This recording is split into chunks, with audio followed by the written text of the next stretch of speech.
지난주부터 특별히 구약 성경에 나타난 예수 그리스도 이야기를 함께 나누고 있어요. 그러니까 지난주는 여자의 후손으로 나타나신 예수님이었잖아요. 이번 주 6월절 어린 양으로 나타나신 예수님과 어떤 차이가 있는가? 우리가 하나님께서 우리 사람을 구원하시기 위해 어떻게 역사 속에 점진적으로 우리가 이해할 수 있도록 차근차근히 계시하고 계신가 우리가 이제 알 수 있는 대목입니다. 여자의 후손은 사람이 타락 이후에 첫 번째 구속의 약속이에요. 예수님이 누구신가에 대한 계시와 인간의 몸을 입고 오실 것이다. 영적 싸움을 싸우며 악의 권세를 깨뜨리고 승리하시지만 구체적인 방법은 몰라요. 앞으로 오실 것에 대한 소망만을 보여줍니다.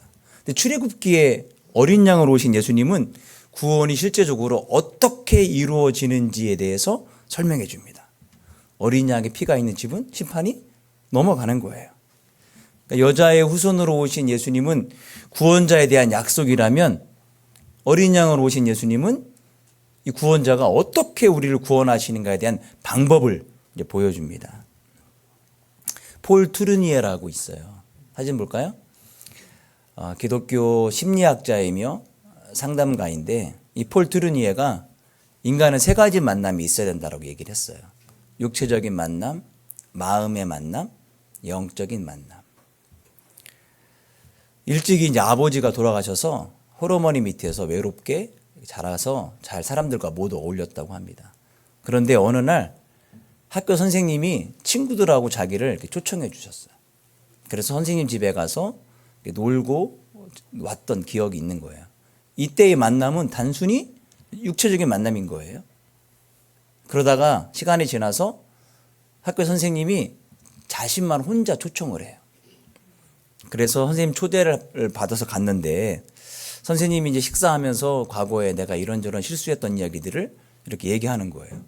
그러니까 폴 트루니의 입장에서는 내가 존경하는 선생님도 실수가 있는 사람이구나. 그걸 알고 자연스럽게 자기의 부족한 것, 자기의 마음에 있던 상처들을 이렇게 털어놨다라고 그래요. 그러면서 집으로 돌아오면서 처음으로 마음의 위안을 받았다 이런 느낌이 있었다는 거예요.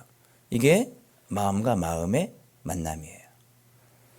얼마 지나지 않아서 대학에서 이 선생님을 또 만납니다.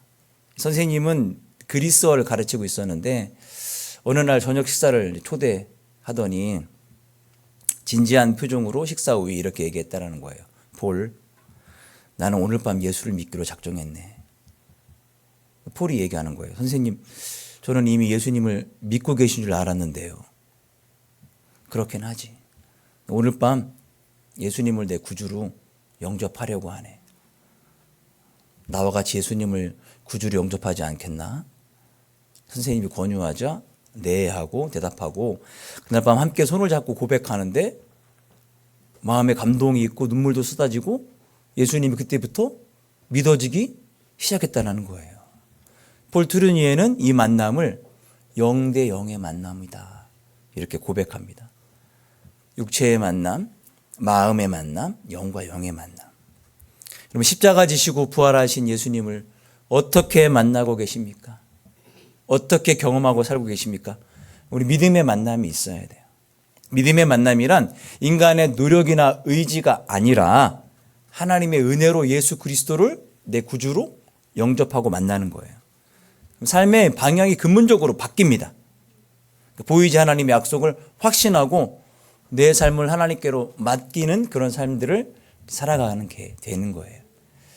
그런 삶이 우리에게 필요합니다. 그런 관점에서 오늘 6월절 얘기를 좀 해볼게요. 6월절이 왜 생겨났는가?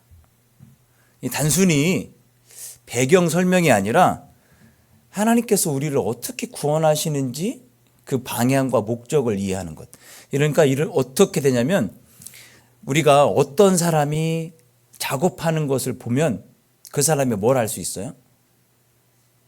이 사람이 꼼꼼한 사람이구나. 이 사람이 좀 덜렁거리네. 이런 것 좀 알 수 있잖아요. 속성을 알 수 있잖아요. 하나님의 구원 방법과 계획을 우리가 따져보다 보면 하나님이 어떤 분이신가를 완벽하진 않지만 보게 되는 거예요.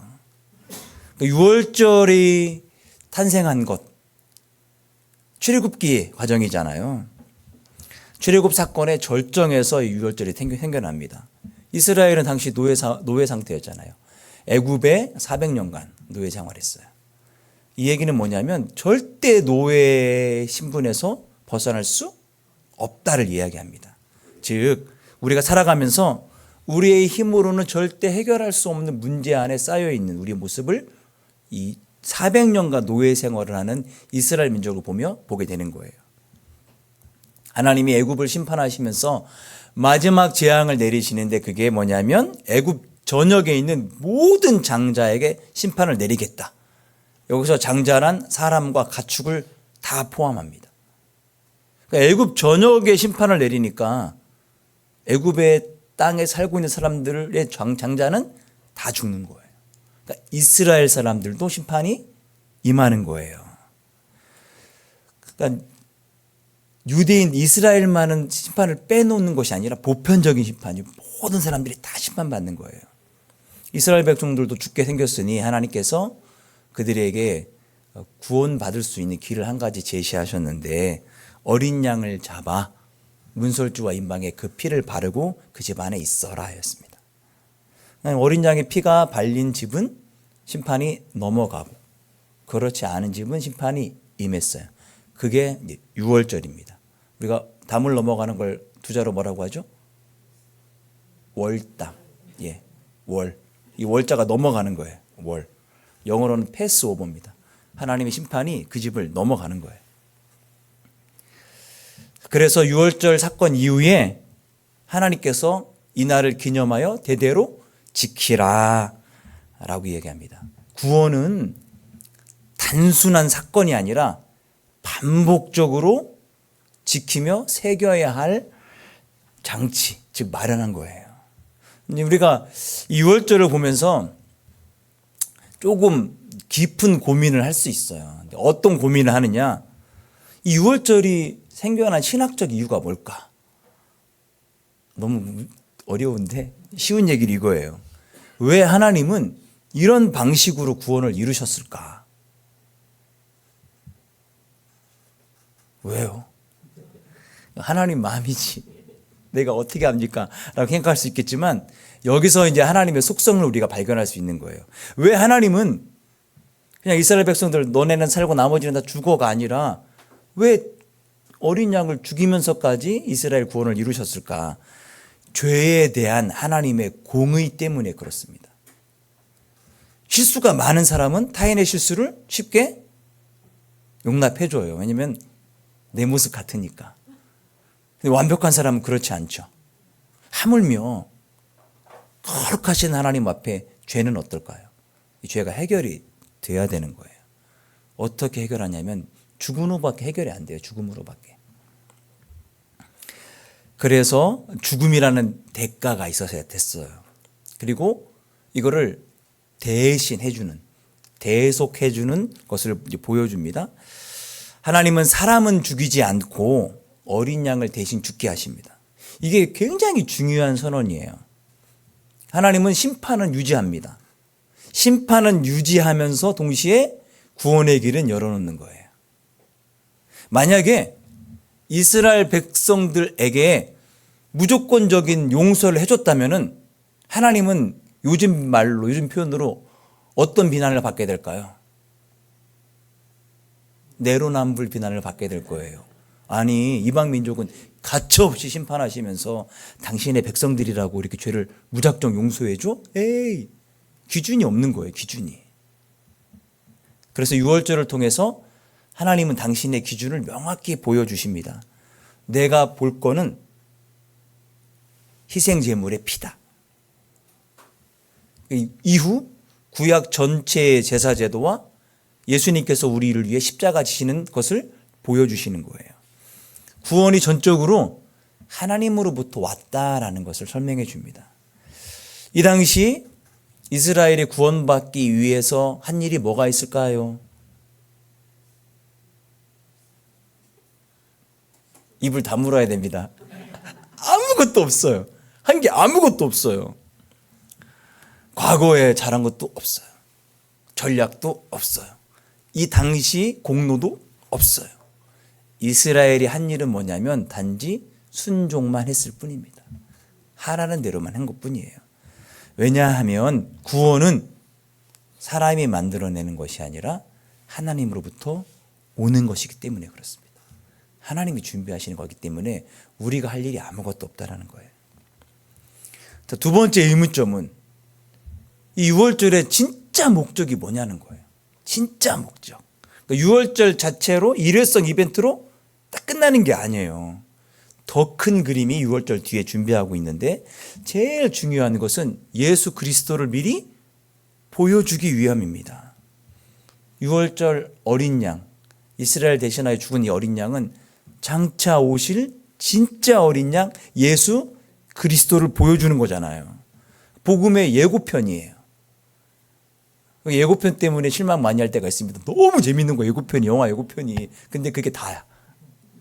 이런 경우 있단 말이에요. 어떤 거 보면 예고편만 보면 그 다음이 너무 궁금해.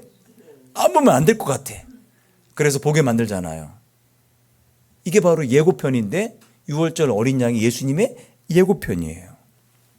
그리고 나서 하나님께서 이스라엘 백성들을 당신의 백성으로 삼기 위해서입니다. 유월절 이후에 이스라엘 백성들은 신분이 바뀝니다. 유월절 전까지는 애굽의 노예였어요. 그러나 유월절 지나면서 이제는 누구의 종으로 살아갑니까?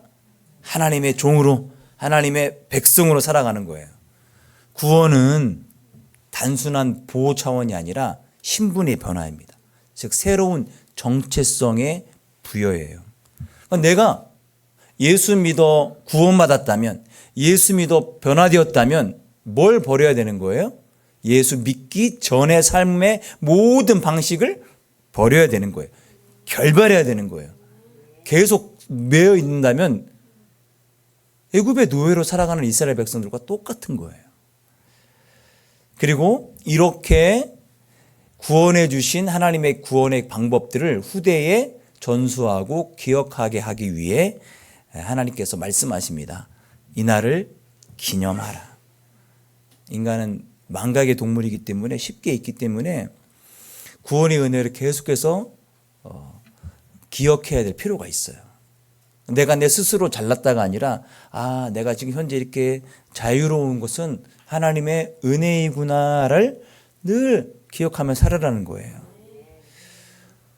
세 번째 의문은 예수님께서 유월절 어린 양으로 진짜 호랑이 담배 피던 시절의 이야기인데 이게 오늘 우리에게 무슨 의미가 있냐는 거예요. 무슨 의미가 있냐. 유월절이 왜 생겨났는지를 알면 오늘 우리의 신앙도 분명해집니다. 일단 우리 모두는 심판 아래에 있는 존재예요. 나는 잘났기 때문에 나는 심판하고는 무관해가 아니라 그냥 다 심판받아야 할 존재예요. 애굽의 심판이 애굽에 있는 사람들만이 아니라 애굽에 살고 있었던 이스라엘 민족에게도 동일했던 것처럼 심판이 오늘 우리에게도 그 심판은 동일합니다. 그러니까 구원은 선택이 아니에요. 필수예요. 필수예요. 두 번째는 하나님이 이미 구원의 길을 우리에게 예비해 주셨다는 거예요. 유월절 어린 양은 오늘의 예수 그리스도이시죠. 우리가 길을 찾는 게 아니라 받아들이는 거예요. 구원의 방법을 찾는 것이 아니라 이미 하나님께서 만들어 놓으신 구원의 방법에 우리가 들어가는 거예요. 이게 다른 종교와 확연한 차이입니다. 일생을 고행과 어떤 마련해 놓은 프로그램 따라서 구원을 찾아가는 게 절대 아니라는 거예요. 우리의 구원을 위해 이미 만들어 놓으신 걸 우리가 믿음으로 받아들이는 거란 말이에요. 그리고 구원은 단순한 어떤 사건이 아니라 날마다 기억해야 할 진리라는 거예요. 유월절을 그 다음부터는 반복적으로 지켜야 했습니다. 오늘날은 어떻습니까? 오늘 요새는 뭘 하지? 주일날 예배하고 있잖아요. 이 시간 예배하고 있잖아요. 그러니까 우리의 신앙은 지속적으로 구원을 기억하는 삶이어야 해요. 우리가 왜 이 시간 이날 예배 드립니까? 왜 예배 드리지? 아니 그냥 정해서 그런가? 노는 날이라? 왜 놀게 됐지? 왜 놀게 됐을까? 왜 오늘 일요일이 왜 노는 날일까? 원래 구약 시대에서는 주말, 안식일, 토요일 날 그들은 쉬었습니다. 하나님께서 이제 6일간 창조하시고 7일째 쉬셨으니까. 우리는 예수님께서 우리 죄를 지시고 죽으신 다음에 안식 후 첫날 부활하셔요. 그래서 그 날을 주의 날이기 때문에 주일로 기념하며 이날 예배하는 겁니다. 왜 예배하는 겁니까? 이날 십자가에서 부활하셔서 내 구원을 이루셨기 때문에 그 구원을 잊지 않기 위해 이날 예배 드리는 거예요. 이날 노는 날에 예배 드리는 것이 아니라 핵심은 나를 구원한 그 날을 기념하고 기억하는 예배라는 거예요. 구원은 삶의 방향을 바꿉니다. 이스라엘 백성들이 유월절 이후 이제 애굽을 떠나죠. 그리고 어디로 갑니까? 약속의 땅 가나안으로 갑니다. 오늘 내가 구원받았다면 반드시 내 삶의 방향이 바뀌어야 돼요. 옛날을 바라보는 삶이 아니라 내게 약속하신 하나님의 나라를 바라보는 삶으로 바뀌어야 되는 거예요. 옛사람은 벗어버리고 새로운 피조물로 살아가야 되는 거예요. 그러니까 유월절은 죄에 대한 하나님의 심판 속에서도 어린 양의 희생을 통해서 구원의 길을 열어주시는 하나님의 은혜를 보여주시기 위해 시작되었습니다. 창세기 출애굽기 12장은 단순한 역사 사건이 아니에요. 구속의 원리를 보여주십니다. 예수님이 이 땅에 오신 게 우연이 아닌 거예요. 이미 여자의 후손이라는 창세기 3장 15절의 약속. 출애굽기라면은 이스라엘 민족들이 완성되기도 전에, 십계명이 만들어지기도 전에, 그 약속이 이루어지기도 전에 어린 양, 유월절 어린 양을 통해서 내가 너희를 이렇게 구원할 것이다. 이런 어린 양을 보내주실 것이다라고 우리에게 보여주시는 거예요. 놀랍죠? 하나님이 이렇게 치밀하신 분이십니다. 그래서 출애굽기 어린 양은 상징이에요. 예수님의 상징이에요. 실체는 바로 예수 그리스도의 십자가에서 완성이 됩니다. 유월절 사건과 그래서 예수님의 십자가 사건을 1대1로 비교해 봐야 돼요. 과연 얼마나 흡사하고 얼마나 유사성이 있는가? 과연 같은 사건인가? 유월절의 어린 양은 조건이 있었어요. 어떤 조건이 있었을까요? 조건이 있었어? 가만히 있어보자. 흠 없는 어린 양. 예, 그냥 대충 오늘 어떤 거 잡아먹을까? 너를 선택했어가 아니라 흠이 없는 어린 양을 선택했어야만 했는데 그것이 바로 죄 없으신 예수 그리스도세요. 예수님은 죄 없이 오셨습니다. 그러기 위해 여자의 후손, 즉 동정녀로 이 땅에 오신 거잖아요. 구원은 흠이 없는 완전한 제물이어만 가능합니다. 그게 바로 예수님이에요. 예수님. 죄가 없으신 사람. 애굽에서 어린 양을 잡는 날이 예수님의 십자가 사건과 일치합니다. 유월절 어린 양은 정해진 날에 잡혀요. 그냥 대충 하면서 봐. 오늘이야. 오늘 6시에 잡아야 돼가 아니라 미리 준비하고 미리 계획해 놓은 거예요. 예수님은 유월절 기간에 십자가에 달리십니다. 이게 우연이 아니에요. 하나님의 구속의 계획 속에 정확히 맞춰진 시간입니다. 그러니까 유월절 어린 양과 예수님의 십자가 사건은 시대를 초월해서 같은 사건, 같은 목적이라는 것을 계속해서 보여주고 있는 거예요. 어린 양의 피를 문설주와 임방에 바르잖아요. 예수님께서 흘리신 십자가의 피죠. 피가 있어야, 피가 발려져 있어야 심판이 넘어가는 거예요. 즉 무슨 얘기냐면은 내가 죽어야 되는데 대신 죽은 제물이 있어야 내가 심판을 안 받는 거예요. 신약에서는 예수님께서 내 죄를 대신하여 십자가를 지셨죠. 내가 흘려야 될 피, 내가 당해야 될 수치와 고난을 예수님이 다 감당하셨어요. 하셨어요. 그래서 나를 향한 진노가 해결이 된 거예요. 제가 이제 우리 행복모임 때도 말씀드린 적이 있는데, 제가 고등학교 1학년 때 1학년 저희 4반 1번이 있었는데, 그렇게 까불까불 너무 까불거려가지고 선생님들이 다 알았어요. 1번 일어나봐, 조 무슨 나중에 알고 보니까 저희는 1학년 4반까지 다른 건물, 1학년 5반부터는 다른 건물에 있었는데 1학년 5반에 쌍둥이 형이 동생이 있었어요. 상동인물 조재현, 조재형. 그런데 문제는 언제 벌어지냐면 중간고사 때 일입니다. 중간고사를 마치고 나서 음악 선생님이 저희 반 1번을 불러요. 왜 부르지? 갔다 왔는데 눈이 퉁퉁 불어갖고 온 거예요. 두드러 맞았어요, 음악실에서. 왜 맞았느냐? 한문 시험 시간에 컨닝을 했다. 근데 우리 한문 시험 시간에 음악 선생님이 들어온 적이 없거든요. 누구랑 헷갈린 거예요? 1학년 5반 동생하고 헷갈린 거예요. 이 동생이 이제 왜 보통 시험 시간 전까지 막 공부하잖아요. 그리고서는 이걸 넣어놓고 시험을 치는데 이렇게 하다가 참고사가 뚝 떨어졌대요. 이거를 음악 선생님이 본 거예요. 저놈 1학년 4반, 2학년 5반인데 음악 시간에 늘 까부는 저 친구 이번에 손 좀 봐줘야 되겠다. 그래가지고 1학년 5반이 아니라 1학년 4반 저희 반에 학생을 불러가지고 이제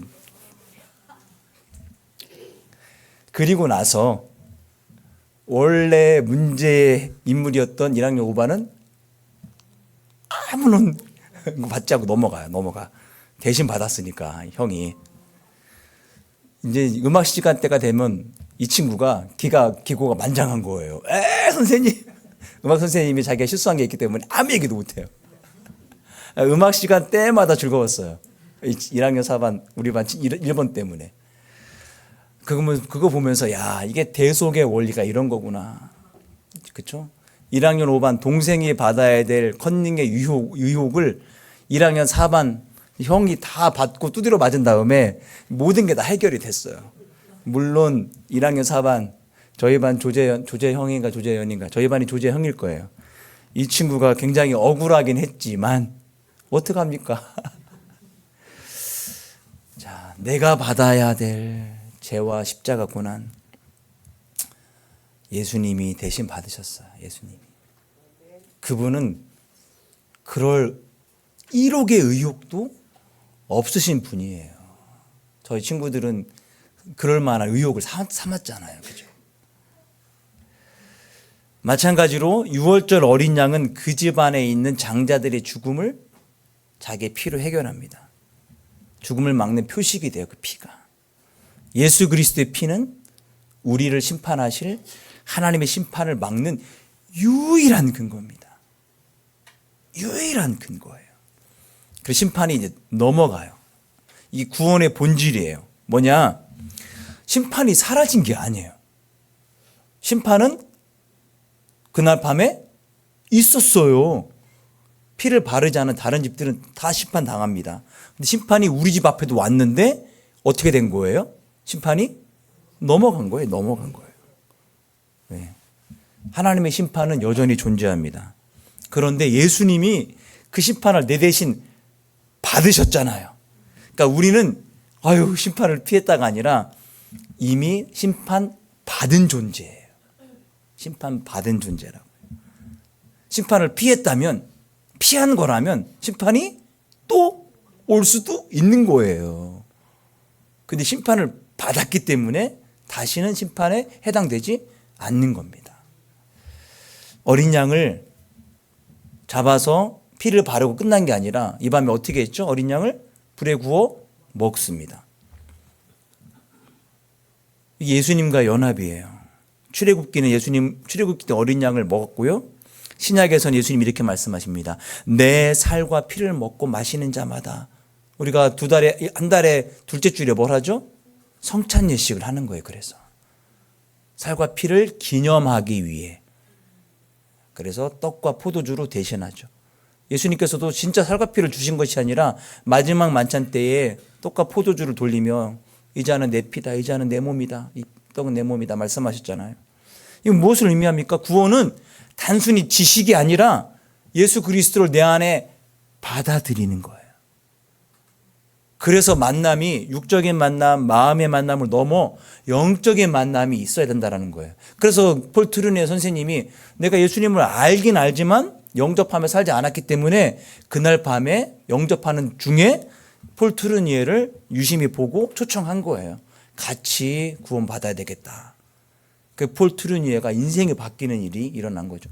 여러분이 폴 트루니에를 몰라도 폴 트루니에는 굉장히 유명하고 훌륭한 사람입니다. 저도 잘 몰라요. 이름만 압니다. 이스라엘 백성들은 즉시 떠났어요. 새로운 삶의 시작입니다. 그러니까 유월절 이후 이스라엘은 애굽을 떠나죠. 우리도 삶의 방향 전환이 필요합니다. 단순히 용서로 끝나는 게 아니에요. 그냥 거기를 완전히 떠나야 돼요. 떠나야 된다고요. 그래서 이 유월절은 신약 성경에 이렇게 선언이 됩니다. 말씀 볼까요? 3절. 이튿날 요한이 예수께서 자기에게 나아오심을 보고 이르되 보라 세상 죄를 지고 가는 하나님의 어린 양이로다. 너희는 누룩 없는 자인데 새 덩어리가 되기 위하여 묵은 누룩을 내버리라. 우리의 유월절 양 곧 그리스도께서 희생되셨느니라. 오직 흠없고 점없는 어린 양 같은 그리스도의 보배로운 피로 된 것이니라 라고 신약에 선언이 되어 있습니다. 그러면 오늘 이 유월절 어린 양으로 나타난 이 이야기가 우리에게 어떻게 적용이 되는가? 첫 번째, 나에게 질문해 봅시다. 나는 과연 어린 양의 피 아래에 있는가? 많은 사람들이 착각합니다. 교회 다닌다, 봉사한다, 도덕적으로 산다. 근데 출애굽의 기준은 단 하나였어요. 뭐였죠? 어린 양의 피가 그 집에 발려져 있느냐? 문의 희생 제물의 피가 있느냐? 자, 오늘날의 적용으로는 내가 예수 그리스도 십자가의 은혜를 받아들였느냐예요. 알고 있느냐가 아니라 구원으로 영접했느냐예요. 예수님을 아는 것과 믿음으로 받아들이는 건 엄청난 차이가 있습니다. 신약 성경의 복음서에 예수님을 하나님의 아들로 그 누구보다도 잘 알았던 존재들이 있어요. 누굴까요? 귀신, 사단, 마귀. 당신은 하나님의 아들이로소이다. 왜 나를 괴롭게 하십니까? 근데 이 존재들은 아는 거에 그쳐요. 예수님을 절대 영접하지 않습니다. 그래서 그렇게 얘기했던 사탄, 마귀 존재, 귀신들의 존재들은 다 심판받는 거예요. 아는 게 중요한 게 아니에요. 나의 구원자로 받아들이고 영접하는 것, 내가 입으로 시인하는 것이 중요한 것이죠. 구원은 행위로 받는 것이 아니라 대신 속해줌으로 받는 거예요. 아까 말했죠? 이스라엘 백성들이 한 일이 뭡니까? 대신 싸운 것도 아니에요. 도망친 것도 아니에요. 단지 어린 양 잡아서 순종해서 피를 바른 것 뿐입니다. 이거 분명히 말하는 거예요. 뭘 말하느냐? 구원은 인간의 노력이나 공로로 받는 것이 아니라 전적으로 하나님께서 준비하신 어린 양 때문에 받는 것이다. 신앙은 안전한 집에 머무는 것입니다. 어린 양이 피를 발랐어요. 아유, 됐네. 밤에 누가 심판받나 좀 볼까? 나갔다가 심판 받는 겁니다. 유월절 밤에 중요한 일이 뭐냐면 피를 바른 그 집안에 머무는 거였어요. 피를 발랐어도 나가면 죽습니다. 믿음은 단순한 결단만이 아니라 그리스도 안에 거하는 삶이에요. 그리스도 안에 거하는 삶. 그러면 내가 그리스도 안에 거한다면 사람들은 무엇을 볼 수 있을까요? 예수님을 보겠죠. 내가 보여지는 것이 아니라 나를 보려면 예수님을 보게 되는 거예요. 그게 그리스도 안에 거하는 삶이에요. 예수님이 보여지는 삶, 우리의 말을 통해, 행동을 통해, 인격을 통해 예수님을 얼마든지 보여드릴 수 있습니다. 구원받은 자의 삶이 바뀌어야 돼요. 이스라엘 백성들이 애굽을 떠나 가나안 땅으로 갔듯이 노예 삶에서 벗어나 하나님의 백성으로 살았듯이 자, 구원은 죄와 사망에서 종노릇하는 것을 벗어나 하나님의 자녀로 살아가는 것입니다. 새로운 정체성을 얻는 거예요. 예수님 피로 구원받았다면 더 이상 죄의 삶, 옛날의 삶, 옛적의 모습들은 버려야 됩니다. 아직도 끼고 산다고요? 버리십시오. 버려야 돼. 버려야 삽니다. 끼고 있는 한 같이 딸려 들어갑니다. 구원은 개인적이지만 동시에 공동체적이에요. 유월절에 잡은 어린 양을 가족들이 함께 식사합니다. 신앙은 개인적이에요. 그런데 교회 공동체 안에서 살아가는 것이 본질입니다. 저는 여러 번 봤어요. 나는 예수님 잘 믿는다. 혼자만 믿겠다. 교회 가지 않겠다. 예배 영상으로 잘 드리고 있다. 어린 반푼 없지 않은 소리. 그렇게 자신 있게 얘기했던 분들 한두 주도 못 버티더라고요. 한두 주도. 함께 신앙생활 해야 돼요. 함께 예배 현장에 나오지 않으면 되지가 않아요. 저희는 청년사역 오래 했는데 청년들이 이제 잘 신앙생활해서 한 다음에 드디어 그 지역을 떠나서 이제 다른 지역으로 대학을 갑니다. 자유. 저 너무너무 자유로워하는 거예요. 유치원, 초등학교, 중학교, 고등학교를 동네에서 뺑뺑뺑뺑 돌다가 이제 또 벗어나니까 그러면서 막 다짐하는 거예요. 주일날마다 예배드리러 오겠습니다. 그래, 그렇지, 잘했다. 인정해준다. 한 달은 잘 와요. 근데 이제 슬슬 어려워집니다. 왜? 중간고사, 친구들. 그래서 김용호 목사님이 저한테 어떤 얘기도 했냐면, 그러면 목사님이 가서 예배를 드려라. 제가 그래서 충남대학교 앞에 가서 거기서 구역 예배를 인도했어요. 그 지역에 있는 애들 다 모여라. 한 집을 자기 자취방이 있으니까 거기서 구역 예배를 드려줬다니까요. 그래서 그 좋은 점도 있었어요. 당시 논산에는 미스터 피자라는 브랜드가 없었는데 대전에 있었거든요. 올 때 한 판씩 사오고 한 판만 딱 한 번 샀군요. 그리고 이제 더 먼 데는 차라리 목사님이 교사로 임명을 할 테니까 차비를 줄 테니까 와라. 그래서 그 기차 차비만 줬어요. 100%는 주지 않고. 헌신도 필요하니까. 그래서 신앙을 붙들어 줄 수 있었어요. 만만치 않은 겁니다. 함께 신앙생활 해야 돼요. 함께. 묵상도 함께 나누고 함께 예배도 드리고 함께 식사도 하고 이럴 때 라면 좀 해야 되는데 참된 신앙은 어린 양의 피 아래 들어가는 것에 시작하여 그 안에 거하며 옛삶을 버리고 새삶으로 나가는 것입니다. 오늘 6월절 어린 양으로 나타나신 예수 그리스도의 삶을 보며 우리가 진짜 신앙인으로 하루하루를 살아가신 여러분 되기를 축원드립니다. 우리 찬양하고 우리 기도하겠습니다.